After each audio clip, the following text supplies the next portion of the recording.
여보, 미안해. 내가 무능해서 이 집 하나를 못 지켰네. 경기도 외곽의 낡은 단독주택 마당에서 70대 노인이 무너진 채 울부짖습니다. 30년 넘게 가족의 보금자리였던 이곳이 오늘부로 남의 손에 넘어갔기 때문입니다. 평생 성실하게 일하며 자식들 뒷바라지해온 대가가 고작 길거리로 나앉는 것이라니 믿기지 않는 현실 앞에 노부부는 서로의 거친 손만 부여잡았습니다. 하지만 여러분, 이 비극의 끝에는 누구도 예상치 못한 경악스러운 반전이 숨겨져 있습니다. 남들은 그저 허물어질 고물집이라 손가락질하며 비웃지만 이 노신사에게는 그 어떤 보물과도 바꿀 수 없는 집안의 비밀이 있었거든요. 과연 그는 이 집을 떠나며 마지막으로 무엇을 챙겼을까요? 그리고 자신을 배신하고 집까지 팔아치운 아들에게 어떤 기적 같은 복수를 보여주게 될까요? 오늘 이 가슴 시린 이야기 속에 숨겨진 진실을 끝까지 지켜봐 주십시오. 본격적인 이야기에 앞서 구독과 좋아요로 이 노부부를 응원해 주시면 감사하겠습니다. 여러분의 따뜻한 관심이 더 좋은 이야기를 만드는 큰 힘이 됩니다. 자, 그럼 30년 세월이 무너져 내리던 그날의 진실 속으로 들어가 보겠습니다. 박태만 씨에게 경기도 외곽의 이 낡은 주택은 단순한 건물이 아니었습니다. 그것은 그의 70평생이 응축된 훈장이자 사우디아라비아의 그 뜨거운 모래바람을 견뎌내며 맞바꾼 목숨값이었습니다.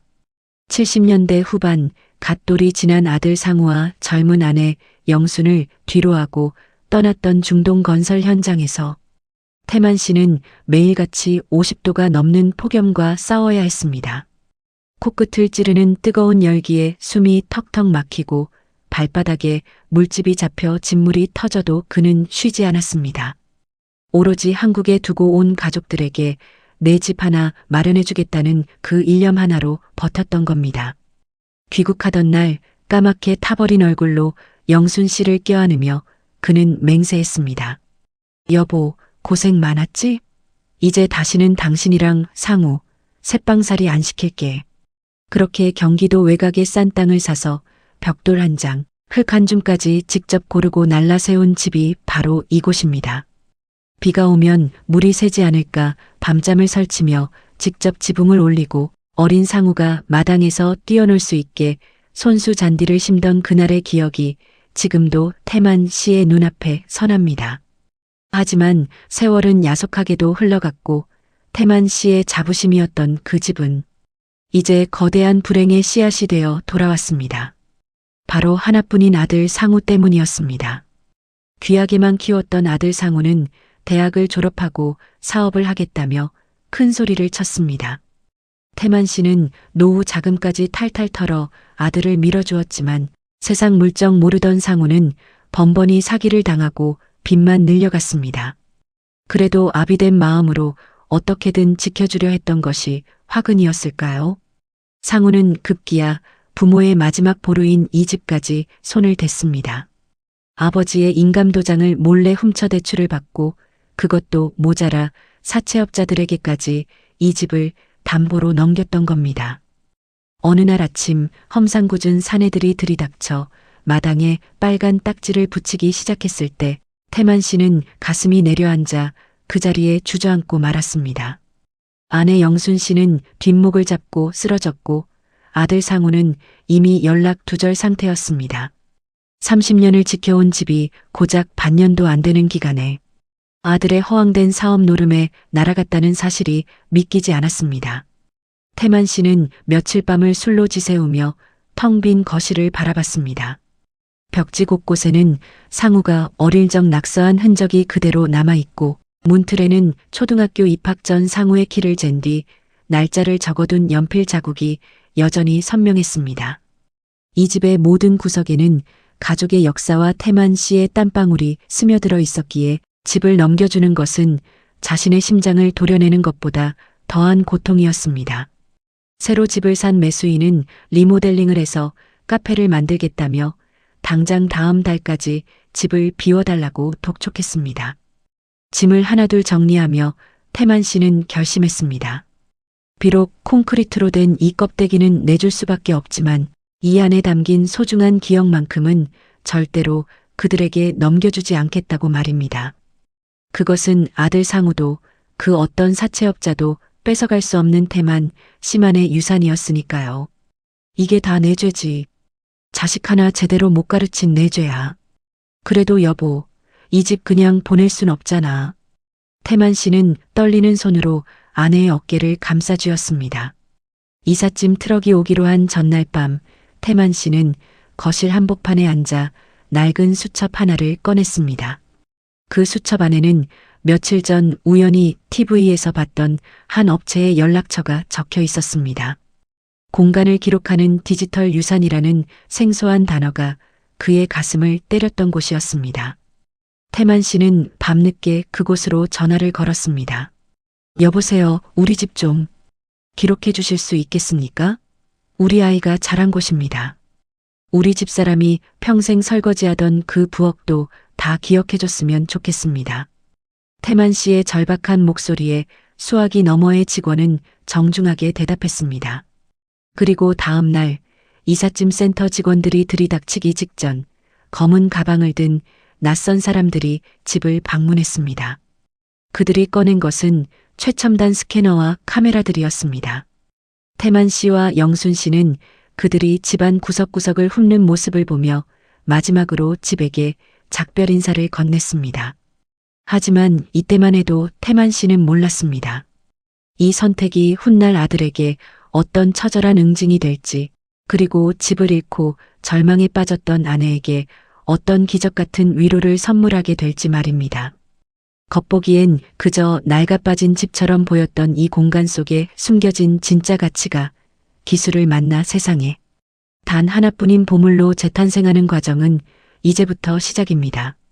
집안을 가득 채운 이삿짐 상자들이 마치 태만 씨의 무너진 마음처럼 위태롭게 쌓여 있었습니다. 그 사이를 비집고 들어온 디지털 유산업체의 직원들은 말없이 장비를 꺼냈습니다. 삼각대 위에 놓인 낯선 기계가 붉은 레이저 빛을 쏘며 거실 벽면을 훑기 시작하자 태만 씨는 묘한 기분에 사로잡혔습니다.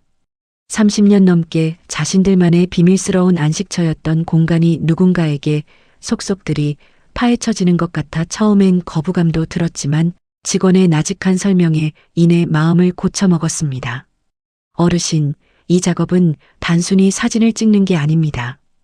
이 벽에 묻은 얼룩 하나, 창틀에 박힌 작은 못자국 하나까지 전부 데이터로 읽어드려서 나중에 다시 이 집을 만드실 수 있게 하는 겁니다. 공간을 그대로 상속받으시는 거죠. 그 말에 영순 씨는 눈물 젖은 수건으로 거친 손을 닦으며 주방 구석으로 향했습니다. 그녀에게 주방은 전장이나 다름없었습니다. 남편이 중동에서 피땀 흘려 보내준 돈으로 겨우 마련한 이 집에서 영순 씨는 30년 동안 하루도 거르지 않고 도마질을 했습니다. 가스레인지 주변에 찌든 기름때는 그녀가 가족들을 위해 얼마나 치열하게 밥상을 차려냈는지를 증명하는 훈장이었습니다. 스캐너가 주방 바닥에 달아버린 장판 조각을 훑고 지나가자 영순 씨는 입술을 깨물었습니다. 이 바닥 말이에요. 우리 상우가 갓 돌 지났을 때 냄비를 떨어뜨려서 찍힌 자국인데 그것도 나오나요? 직원은 조용히 고개를 끄덕였습니다. 태만 씨는 안방 문틀 앞에 섰습니다. 그곳엔 아들 상우가 초등학생 때부터 고등학생이 될 때까지 명절마다 세워놓고 키를 재어 표시해둔 연필 선들이 촘촘히 그어져 있었습니다. 1년에 몇 센티미터씩 자라나는 아들을 보며 태만 씨는 세상 모든 것을 가진 듯 행복했습니다. 비록 지금 그 아들은 부모의 등에 칼을 꽂고 도망친 배신자가 되었지만 문틀에 남은 그 연필 자국 속의 어린 상우는 여전히 태만 씨의 착하고 소중한 아들이었습니다.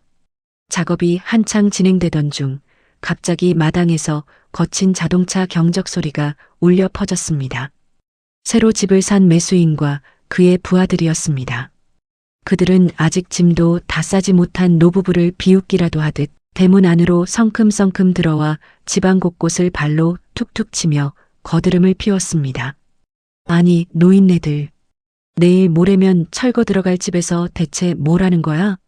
이런 다 쓰러져가는 구닥다리 집에 미련이 남아서 사진사까지 불렀나 보네. 매수인은 태만 씨가 애지중지 갖고 온 마당의 감나무를 가리키며 낄낄거렸습니다. 조만간 포클레인이 들어와 이 나무부터 뿌리째 뽑아버릴 거라는 그의 말은 태만 씨의 가슴에 비수처럼 꽂혔습니다. 하지만 태만 씨는 아무런 대꾸도 하지 않았습니다.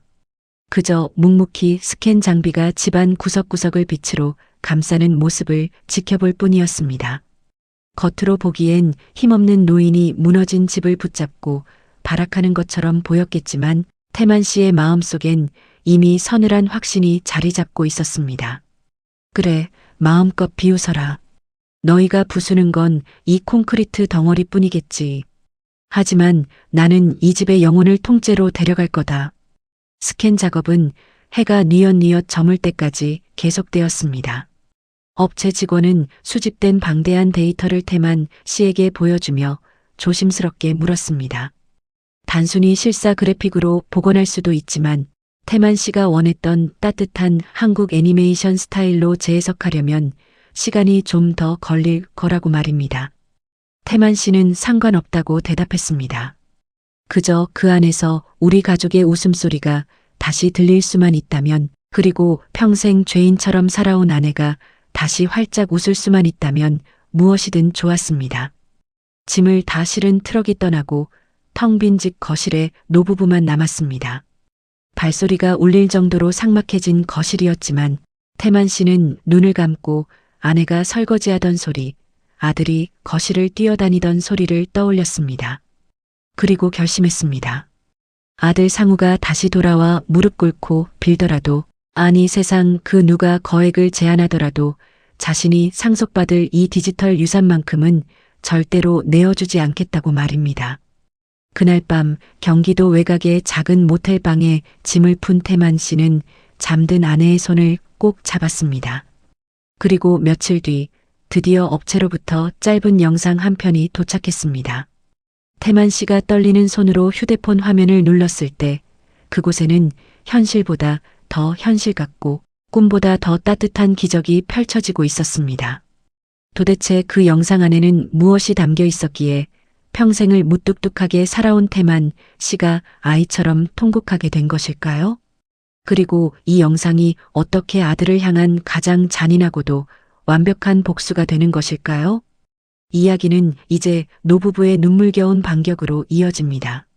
태만 씨는 경기도 외곽의 좁고 눅눅한 임대주택 거실에 앉아 있었습니다.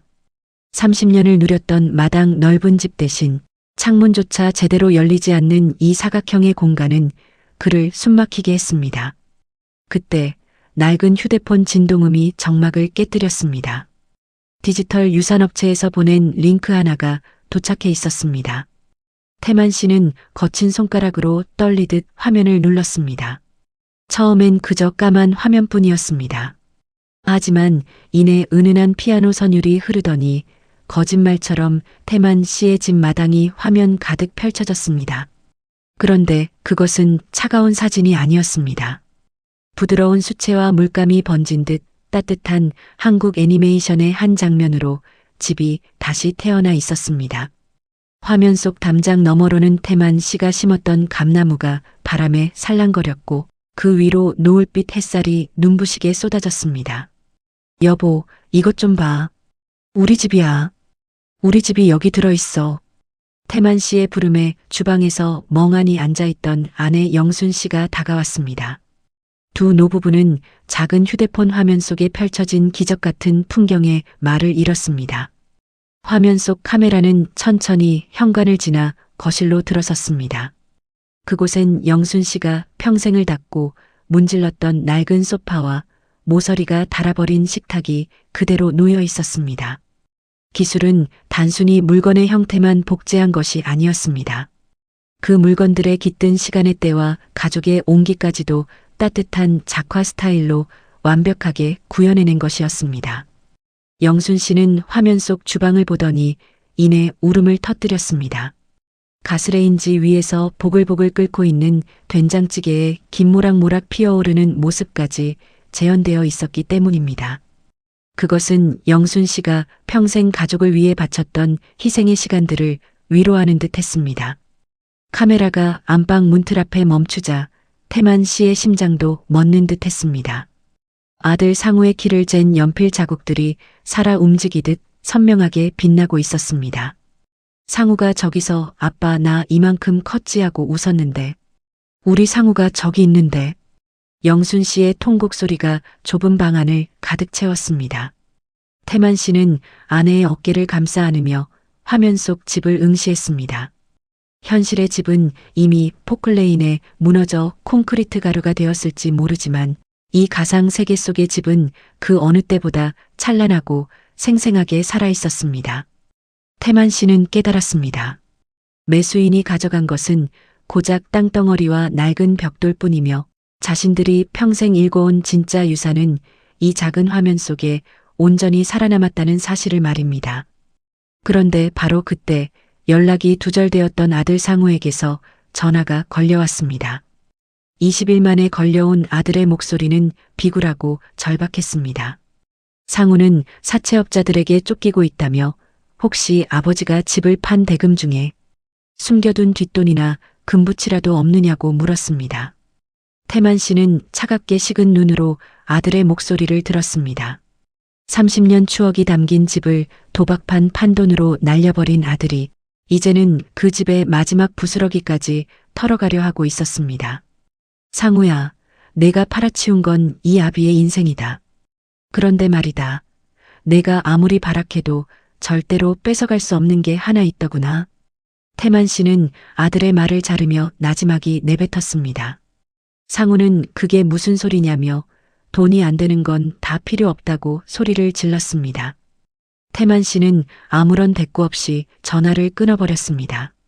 그리고 결심했습니다. 아들에게 이 찬란한 기억의 궁전을 단 한 조각도 보여주지 않겠노라고 말입니다. 아들이 그토록 갈구하는 돈으로는 절대 살 수 없는 가치, 그리고 평생을 떠돌아도 절대 가질 수 없는 평온한 안식처를 오직 자신들, 노부부만이 소유하게 된 것이었습니다. 하지만 이야기는 여기서 끝이 아니었습니다. 디지털 스캐닝 과정에서 업체 직원이 발견한 집안 내부의 뜻밖의 발견이 태만 씨에게 전달되었습니다. 그것은 태만 씨조차 까맣게 잊고 있었던 혹은 상우가 영원히 몰라야만 했던 이 집의 진짜 비밀이었습니다. 그 비밀이 밝혀지는 순간 배은망덕한 아들 상우의 인생은 걷잡을 수 없는 나락으로 떨어지게 됩니다. 과연 30년 된 낡은 집 벽면 뒤에 숨겨져 있던 진실은 무엇이었을까요? 이제 노부부의 눈물은 가장 강력한 심판의 무기가 되어 돌아옵니다. 디지털 유산업체로부터 걸려온 전화는 평온하던 노부부의 임대주택에 큰 파문을 일으켰습니다. 단순히 공간을 복제하는 작업인 줄로만 알았던 그들에게 담당 직원은 도저히 믿기 힘든 소식을 전했습니다. 3D 스캐닝 장비가 투과 촬영을 진행하던 중 안방 안쪽 붙박이장 뒤편의 벽면 내부에서 설계도에도 없는 은밀한 틈새 공간을 포착했다는 것이었습니다. 태만 씨는 그 말을 듣는 순간 머릿속이 하얘졌습니다. 30년 전 자신이 직접 벽돌을 쌓아 올린 집이었지만 붙박이장을 짜넣은 뒤로는 한 번도 그 뒤를 확인해 본 적이 없었기 때문입니다. 태만 씨는 업체의 도움을 받아 철거 직전의 옛집으로 달려갔습니다. 먼지가 자욱하게 내려앉은 안방 매수인의 부하들이 금방이라도 한 말을 휘두를 듯 대기하고 있는 험악한 분위기 속에서 태만 씨는 간절하게 부탁하여 마지막 확인의 시간을 얻어냈습니다. 낡은 붙박이장을 거칠게 뜯어내자 곰팡이 핀 벽지 뒤로 성인 손바닥만 한 작은 철제함 하나가 벽 사이에 교묘하게 숨겨져 있었습니다.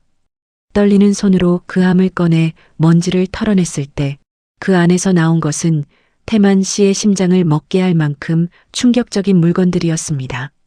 그것은 낡은 통장 몇 권과 상우의 어린 시절 일기장, 그리고 무엇보다 태만 씨의 동생이자 상우의 작은아버지인 기철의 이름이 선명하게 박힌 수십 장의 차용증과 공모 서류들이었습니다.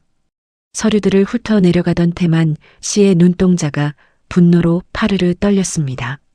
30년 전부터 태만 씨가 중동에서 붙여온 돈 중 일부를 영순 씨가 혹시 모를 불행에 대비해 이 벽 속에 숨겨두었던 것까지는 예상한 일이었으나 그 뒤에 덧붙여진 최근의 서류들은 전혀 다른 이야기를 하고 있었습니다. 형님, 상우가 투자한 그 땅 말입니다. 제가 책임지고 2배로 불려줄 테니 걱정 마십시오. 기철이 상우에게 보냈던 메시지들과 가짜 투자 제안서들. 알고 보니 아들 상우를 도박과 투기의 늪으로 밀어넣은 것은 세상. 물정 모르는 상우 혼자만의 잘못이 아니었습니다. 태만 씨가 누구보다 믿고 의지했던 친동생 기철이 조카 상우의 앞길을 열어주겠다는 감언이설로 꼬드겨 집 담보대출을 받게 유도하고 그 돈을 자신의 유령 회사로 빼돌렸던 것입니다.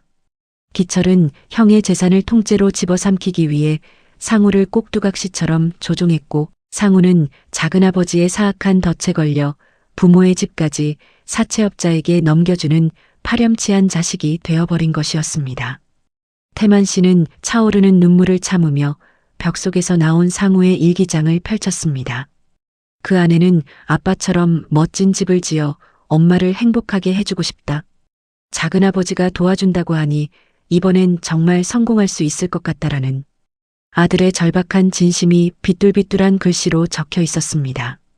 아들 상우는 부모를 배신하려 했던 것이 아니라 오히려 무너져가는 집안을 일으켜보려다 가장 믿었던 혈육에게 철저히 이용당하고 버려진 것이었습니다.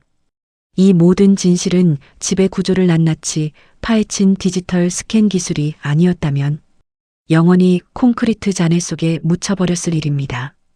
태만 씨는 차용증 뭉치를 품 안에 꽉 움켜쥐었습니다. 이제 이 서류들은 아들 상우의 죄를 씻어줄 면죄부이자 자신의 가족을 파탄낸 동생 기철을 향한 서늘한 심판의 칼날이 될 것입니다. 상우야, 내가 바보 같았지만 그래도 넌 내 아들이었구나. 내가 미안하다. 이 아비가 사람을 잘못 봤어. 태만 씨는 텅 빈 집 천장을 올려다보며 나지막이 응조렸습니다. 30년 세월이 담긴 벽돌들이 마치 태만 씨의 마음을 위로하듯 침묵 속에 서 있었습니다. 이제 노부부의 반격은 단순히 추억을 보존하는 것에 그치지 않습니다.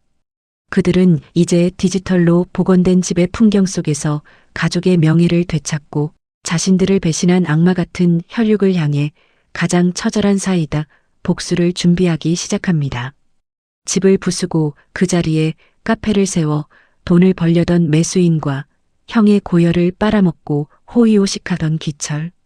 그들이 절대 예상하지 못한 방식의 응징이 곧 이 따뜻한 애니메이션 작화 뒤에 숨겨진 차가운 진실의 데이터로부터 시작될 예정입니다. 태만 씨는 이제 눈물을 닦고 임대주택으로 돌아가 아내 영순 씨에게 이 기막힌 반전의 서막을 알렸습니다. 두 노부부의 눈빛은 더 이상 패배자의 것이 아니었습니다. 그것은 잃어버린 모든 것을 되찾겠다는 강력한 의지로 타오르고 있었습니다. 태만 씨는 주머니 속에 담긴 차용증과 일기장을 움켜쥐고 동생 기철의 사무실로 향했습니다. 기철은 조카를 사지로 몰아넣고 가로챈 돈으로 경기도 시내 노른자의 땅에 번듯한 빌딩을 올리고 대표 명함을 파서 호의호식하고 있었습니다. 사무실 문을 열고 들어서자 기철은 형의 초라한 행색을 훑어보며 비릿한 웃음을 지었습니다. 마치 오갈 데 없는 노인이 돈 몇 푼 구걸하러 온 것처럼 태연하게 소파에 등을 기대고 앉아 담배를 피워댔습니다. 형님, 그 낡은 집 비워줬다면서요? 진작 내 말 듣고 정리했으면 이런 고생 안 하잖아요. 그 바보 같은 상우놈 때문에 이게 뭡니까? 자신의 친동생이라는 자의 입에서 나오는 독설은 태만 씨의 가슴을 갈기갈기 찢어놓았습니다. 하지만 태만 씨는 예전처럼 화를 내거나 소리를 지르지 않았습니다. 대신 말없이 자신의 휴대폰을 꺼내 기철의 앞에 놓았습니다. 화면 속에는 디지털 유산업체가 정성껏 복원해낸 따뜻한 노을빛이 감도는 옛집의 안방 풍경이 흐르고 있었습니다. 기철은 코방귀를 뀌며 비아냥거렸습니다. 아니 형님, 이사간 집이 좁긴 좁은가 봐요? 이런 만화 영화나 보고 앉아 계시고 정신 좀 차리세요. 태만 씨는 아무 말 없이 화면 속의 한 장면을 멈췄습니다. 그것은 안방 붙박이장이 뜯겨나가고 그 뒤에 숨겨져 있던 작은 철제함이 드러나는 순간의 기록이었습니다. 기철의 눈동자가 순간적으로 흔들렸습니다. 태만 씨는 품 안에서 기철의 서명이 선명한 가짜 투자 약정서와 상우를 협박했던 서류들을 하나둘 탁자 위에 올려놓았습니다. 기철의 얼굴에서 여유가 사라지고 핏기가 가시기 시작했습니다. 이게 형님한테 왜 있습니까? 분명히 그 집은 철거될 텐데. 기철은 당황하며 서류를 가로채려 했지만 태만 씨는 차갑게 그 손을 쳐냈습니다. 30년 넘게 공사판에서 다져진 태만 씨의 소나기 힘은 기철의 나약한 팔목을 으스러뜨릴 듯 강했습니다. 태만 씨는 기철의 눈을 똑바로 응시하며 나직하게 응조렸습니다. 기철아, 너는 내가 낡은 집 하나 지키려고 발악하는 노인네로 보였겠지. 하지만 나는 이 집의 벽돌 한 장, 공기 한 모금까지 다 기록해뒀다. 내가 상우 몰래 그 벽 뒤에 숨겨둔 죄악까지도 이 디지털 세상 안에는 1mm의 오차도 없이 살아남았단 말이다. 기철은 미친 사람처럼 소리를 지르며 서류를 찢으려 발버둥 쳤습니다. 하지만 태만 씨는 이미 모든 원본 서류를 변호사 사무실에 맡겨둔 상태였고 복사본만 가져온 것이었습니다. 무엇보다 디지털 스캔 과정에서 발견된 모든 증거는 영상 기록으로 남아 경찰에 제출될 준비를 마친 상태였습니다. 기철이 조카 상우를 이용해 형의 전 재산을 가로채려 했던 그 치밀한 계획이 역설적이게도 그가 가장 우습게 여겼던 추억의 집에 의해 낱낱이 파헤쳐진 것이었습니다. 사무실을 나서는 태만 씨의 뒤로 기철의 비명 섞인 절규가 들려왔습니다. 태만 씨는 곧장 상우를 찾았습니다. 사채업자들에게 쫓겨 경기도 변두리의 지하 단칸방에 숨어 지내던 아들은 아버지를 보자마자 무릎을 꿇고 통곡했습니다. 태만 씨는 그런 아들의 어깨를 거친 손으로 다독였습니다. 비록 집은 사라졌지만 이제야 비로소 가족을 옥죄던 배신의 사슬이 풀리는 기분이었습니다. 태만 씨는 상우를 데리고 임대주택으로 돌아왔습니다. 영순 씨는 눈물로 아들을 맞이했고 세 식구는 좁은 거실에 모여 앉아 디지털로 복원된 그들의 진짜 집 영상을 함께 시청했습니다. 화면 속 따뜻한 수채화풍의 거실에서 어린 상우가 뛰어놀고 젊은 태만 씨가 웃으며 들어오는 장면을 보며 가족은 서로의 손을 꼭 잡았습니다. 부동산 가치로는 영원이 되어버린 그 집이 이제는 깨어진 가족의 마음을 다시 붙여주는 유일한 안식처가 된 것입니다. 하지만 태만 씨의 복수는 여기서 멈추지 않았습니다. 그는 집을 가로챈 매수인과 동생 기철이 공모하여 시세보다 낮은 가격에 집을 빼앗았다는 정황까지 포착했습니다. 이제 노부부와 아들은 함께 힘을 모아 자신들의 인생을 짓밟은 자들을 법의 심판대에 세울 준비를 마쳤습니다. 추억을 팔지 않고 지켜냈던 노신사의 뚝심이 이제는 거대한 정의의 파도가 되어 그들을 향해 몰아칠 차례였습니다. 집을 부수고 그 자리에 화려한 카페를 올려 불을 쌓으려던 자들은 곧 자신들이 부순 것이 단순한 건물이 아니라 누군가의 인생이었음을 뼈저리게 후회하게 될 것입니다. 태만 씨는 밤하늘을 보며 조용히 미소 지었습니다. 여보, 상우야. 우리 집은 아직 여기 살아있다. 누구도 뺏지 못하게 내가 지켰어. 그의 목소리에는 평생을 바친 보금자리를 되찾았다는 승리자의 평온함이 깃들어 있었습니다. 태만 씨는 임대주택의 작은 방을 작전 본부로 삼았습니다. 아들 상우는 매일같이 변호사 사무실을 드나들며 작은아버지 기철의 횡령과 사기 혐의를 입증할 자료를 정리했고 태만 씨는 디지털 유산업체와 긴밀히 소통하며 집안의 구조적 증거들을 영상화했습니다. 기철과 매수인은 태만 씨의 움직임을 감지하고 비웃었습니다. 이미 건물은 헐렸고 땅은 파헤쳐졌으니 증거 따위는 남지 않았을 거라 확신했기 때문입니다. 하지만 그들이 간과한 것은 태만 씨가 확보한 디지털 스캔 데이터가 단순한 영상이 아니라 1mm의 오차도 허용하지 않는 정밀한 디지털 트윈이었다는 사실입니다. 경찰 조사가 시작되자 기철은 뻔뻔하게 발뺌했습니다. 상우가 스스로 투자를 결정했고 자신은 오히려 조카를 도우려다 손해를 봤다며 거짓 눈물을 흘렸습니다. 하지만 태만 씨가 제출한 디지털 유산 영상이 수사관들 앞에서 상영되자 분위기는 급변했습니다. 화면 속에는 애니메이션 작화 뒤에 숨겨진 정밀한 투과, 스캔 레이어가 겹쳐졌습니다. 안방 벽면 뒤에 숨겨진 비밀함에서 서류를 꺼내는 과정이 시뮬레이션으로 완벽하게 복원되어 있었고 그 안에서 발견된 원본 차용증의 고유 번호와 기철의 지문이 묻었을 법한 위치까지 데이터로 분석되어 제시되었습니다. 형님, 고작 이런 만화 조각이 증거가 될 줄 압니까? 이미 집은 가루가 됐어요. 기철은 조사실에서도 소리를 지르며 발악했습니다. 그러나 법의 심판은 차가웠습니다. 디지털 포렌식 전문가들은 태만 씨의 데이터가 건물 철거 전의 상태를 완벽하게 입증하고 있으며 벽 속에서 발견된 서류들이 상우의 증언과 일치한다는 결론을 내렸습니다. 또한 집을 사들인 매수인이 기철과 사전에 공모하여 태만 씨를 압박하고 헐값에 집을 빼앗으려 했던 정황이 담긴 이메일 기록까지 상우의 노트북에서 복구되었습니다. 상우가 작은아버지의 지시에 따라 업무를 처리하며 남겨두었던 기록들이었습니다. 매수인은 철거 현장에 포클레인을 세우고 공사를 중단해야 했습니다. 법원이 태만 씨의 가처분 신청을 받아들여 해당 부지에 대한 처분 금지 명령을 내렸기 때문입니다. 카페를 세워 막대한 이익을 남기려던 매수인의 계획은 첫 삽을 뜨자마자 좌초되었습니다. 그는 기철의 멱살을 잡으며 돈을 돌려달라고 날뛰었지만 이미 기철은 다른 곳에 투자했던 돈까지 모두 압류될 위기에 처해 있었습니다. 태만 씨는 이 모든 과정을 묵묵히 지켜보았습니다.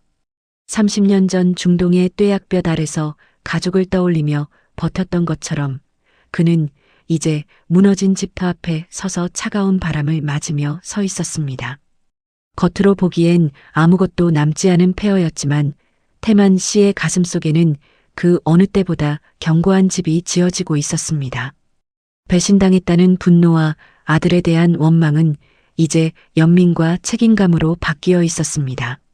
상우는 아버지의 뒷모습을 보며 다시금 깨달았습니다. 아버지가 지키고자 했던 것은 단순한 부동산이 아니라 사람이 사람답게 살아야 한다는 도리와 가족 사이의 신뢰였다는 것을 말입니다. 상우는 그날 밤 태만 씨 앞에서 눈물을 흘리며 맹세했습니다. 다시는 헛된 욕심에 눈멀지 않고 아버지가 벽돌 한 장씩 쌓아 올렸던 그 성실함으로 인생을 다시 시작하겠다고 말입니다. 영순 씨 역시 임대주택의 좁은 부엌에서 정성껏 밥상을 차려냈습니다.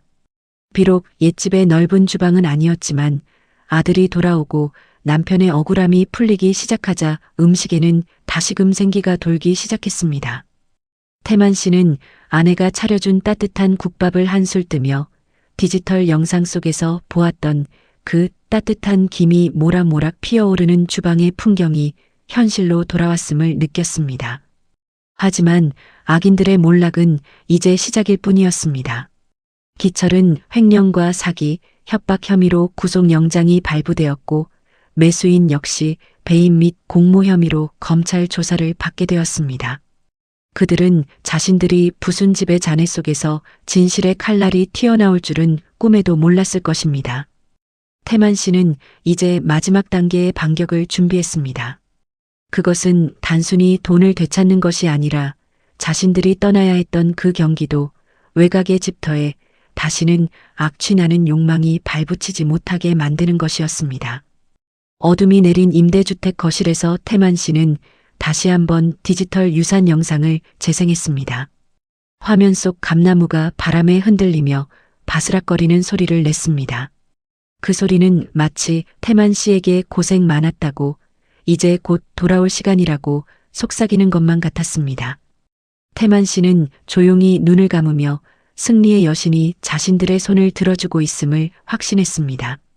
이제 무너진 터전 위로 진정한 정의가 세워질 차례였습니다. 기철의 몰락은 처참하고도 신속했습니다.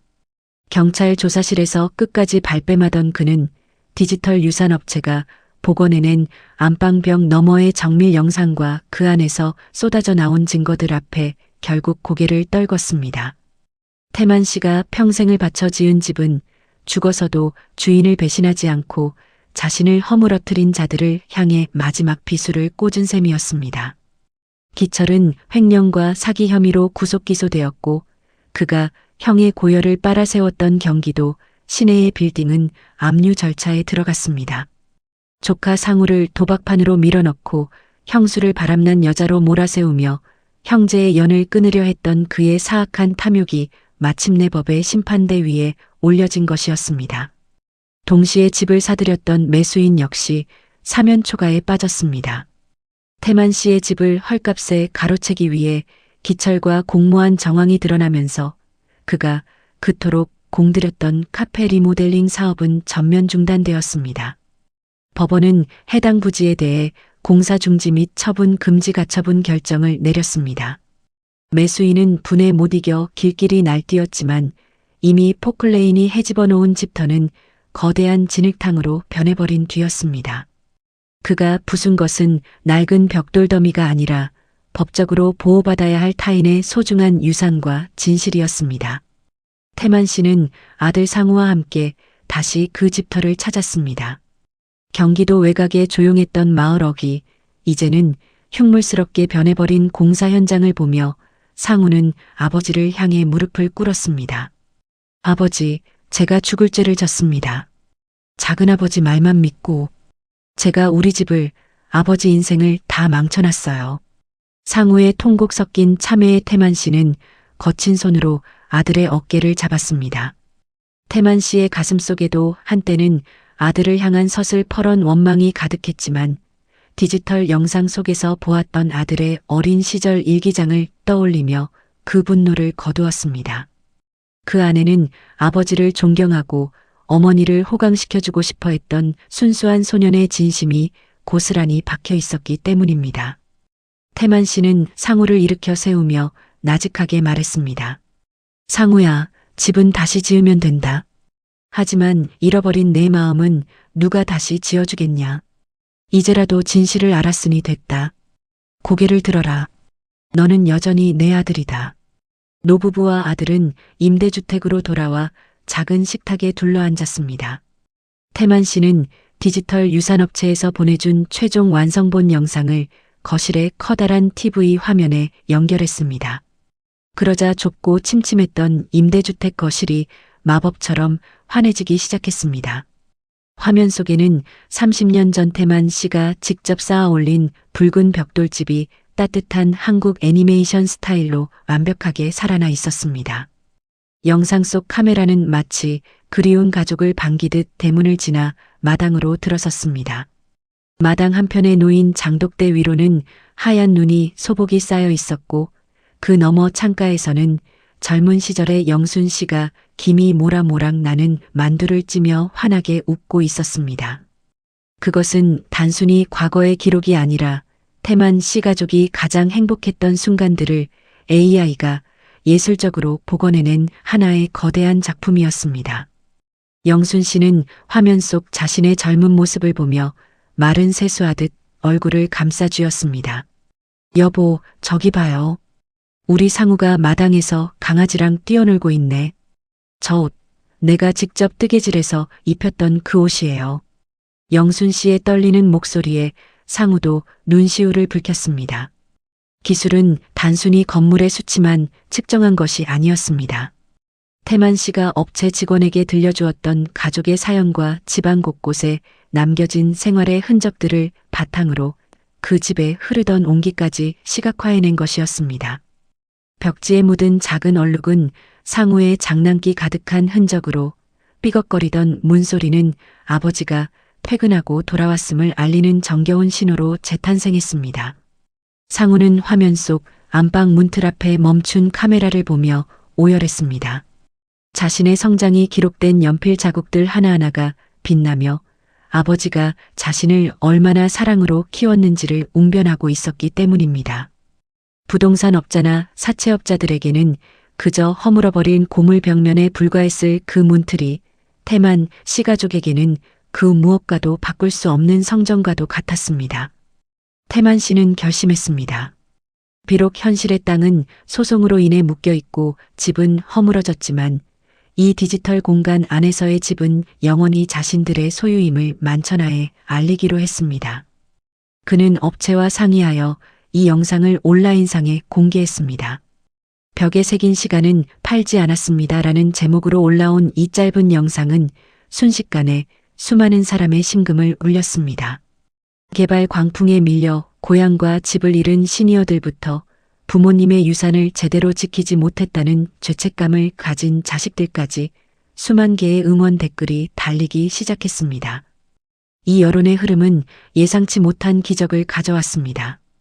태만 씨의 사연이 알려지자 기철과 공모했던 매수인은 사회적 지탄을 견디지 못하고 결국 태만 씨에게 합의를 요청해 왔습니다. 그는 공사 중단으로 인한 막대한 손실을 줄이기 위해 부당하게 가로챘던 차익을 포기하고 해당 부지를 태만 씨 가족에게 다시 돌려주겠다고 제안했습니다. 태만 씨는 승리했습니다.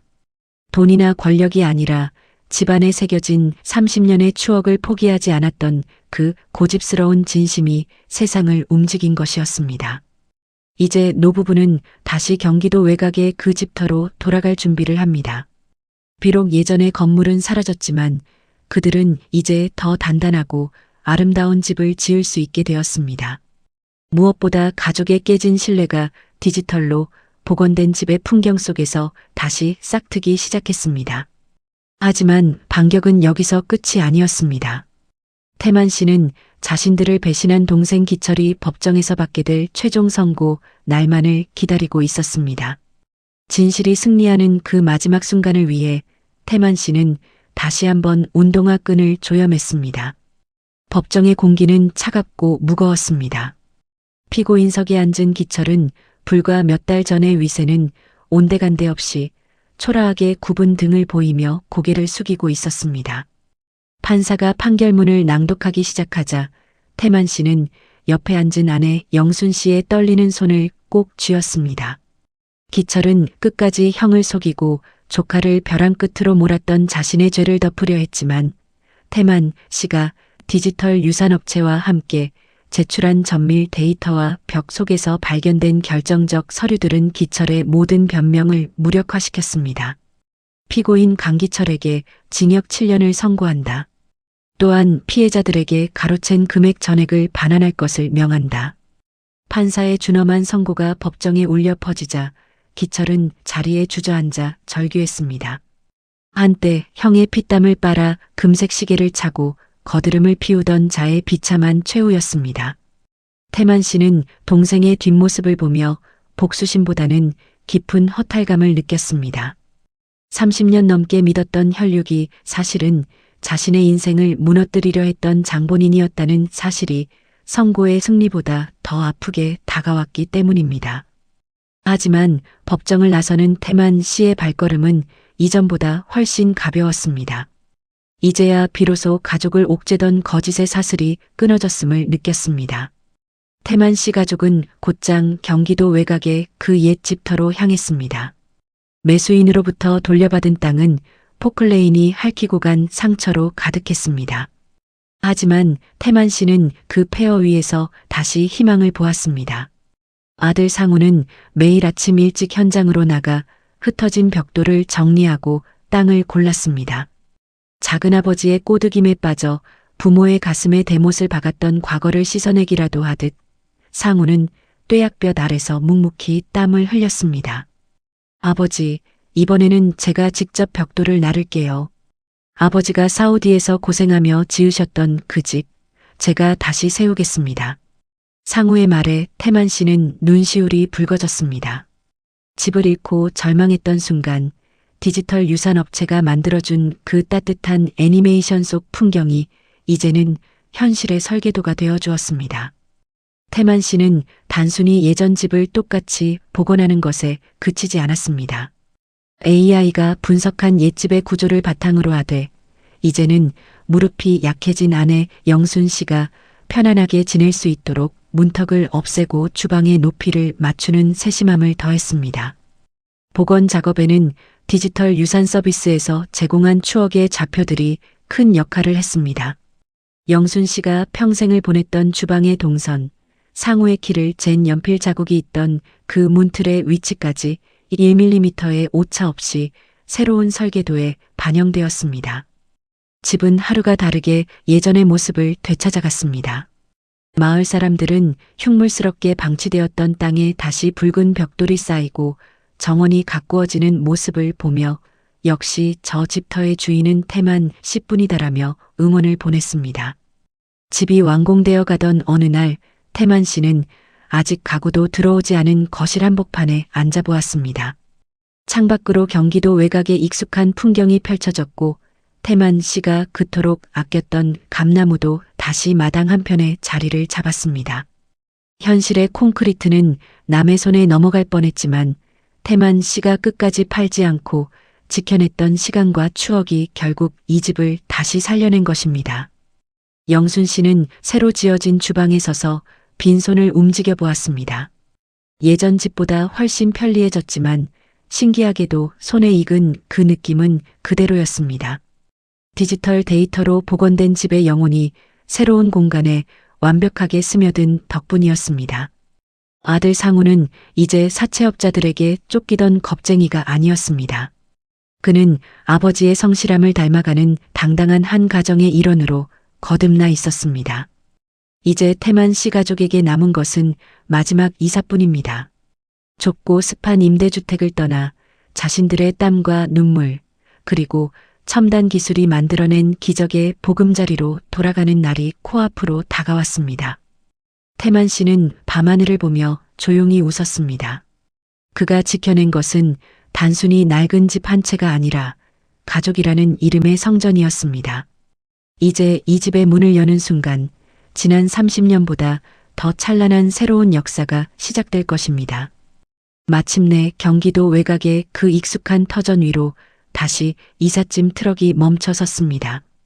30년 전 처음 이 집을 지었을 때처럼 태만 씨의 가슴은 다시금 세차게 뛰기 시작했습니다. 비록 예전의 낡은 벽돌은 아니었지만 새로 올라간 붉은 외벽 위로 지는 노을은 그때와 다름없이 따뜻하고 포근했습니다. 영순 씨는 새로 칠해진 대문을 조심스럽게 밀며 마당으로 들어섰습니다. 마당 한편에는 아들 상우가 정성껏 옮겨 심은 어린 감나무가 벌써 새순을 틔울 준비를 하고 있었습니다. 현관문을 열고 들어서자 태만 씨 노부부를 맞이한 것은 단순히 새 집의 냄새가 아니었습니다. 거실 한복판에 설치된 대형 디스플레이 속에는 이 집이 허물어지기 전 디지털 유산업체가 기록했던 그 따뜻한 애니메이션 속 거실 풍경이 흐르고 있었습니다. 그리고 고개를 돌려 실제 거실의 문틀을 보았을 때 영순 씨는 결국 참았던 울음을 터뜨리고 말았습니다.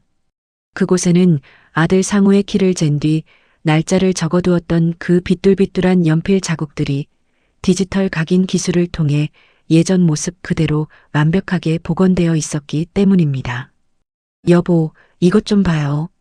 우리 상우가 중학교 입학하던 날 그어놓은 선이 여기 그대로 있네. 태만 씨는 아내의 어깨를 감싸 안으며 나직하게 답했습니다. 그래, 여보. 내가 말했잖아. 이건 아무도 못 가져간다고. 우리가 여기서 보낸 시간은 죽어서도 우리 거야. 상우는 부모님의 뒷모습을 보며 거실 한쪽에 짐을 내려놓았습니다. 부동산이라는 차가운 이름의 콘크리트 덩어리는 잠시 남의 손에 넘어갔을지 모르지만 그 안에서 피어났던 가족의 사랑과 희생의 기록은 AI라는 기술의 그릇에 담겨 온전히 태만 씨 가족에게 상속되었습니다. 배신과 오해로 얼룩졌던 상처는 치유되었고 무너졌던 집터 위에는 이전보다 훨씬 단단한 믿음의 기둥이 세워졌습니다. 태만 씨는 이제 압니다. 진짜 부자는 통장에 잔고가 많은 사람이 아니라 지키고 싶은 추억을 단 한 조각도 잃어버리지 않은 사람이라는 것을 말입니다. 창밖으로는 경기도의 평온한 밤 풍경이 펼쳐지고 새로 지은 집의 주방에서는 영순 씨가 끓이는 된장찌개 냄새가 다시금 향긋하게 피어오르기 시작했습니다. 디지털 영상 속 풍경이 마침내 현실의 삶과 하나가 되는 순간이었습니다. 30년 세월의 무게를 견디며 가족을 지켜온 노신사의 위대한 승리는 그렇게 따뜻한 저녁 식탁 앞에서 완성되었습니다. 오늘 준비한 이야기는 여기까지입니다. 평생을 읽어온 보금자리를 지키기 위해 고군분투했던 태만 씨 가족의 이야기가 여러분의 마음에도 작은 위로와 감동이 되었기를 바랍니다. 혹시 여러분도 잊고 싶지 않은 소중한 공간이나 추억이 있으신가요? 댓글로 여러분의 사연을 들려주시면 큰 힘이 될 것 같습니다. 긴 이야기 끝까지 함께 해주셔서 진심으로 감사합니다. 여러분의 구독과 좋아요는 저희가 더 따뜻하고 가슴 뭉클한 이야기를 만드는데 정말 큰 에너지가 됩니다. 알림 설정까지 해주시면 다음번에도 감동적인 사연으로 가장 먼저 찾아뵙겠습니다. 오늘 밤 여러분의 가정에도 태만 씨네 집처럼 따뜻한 온기가 가득하시길 기원합니다. 시청해주셔서 감사합니다.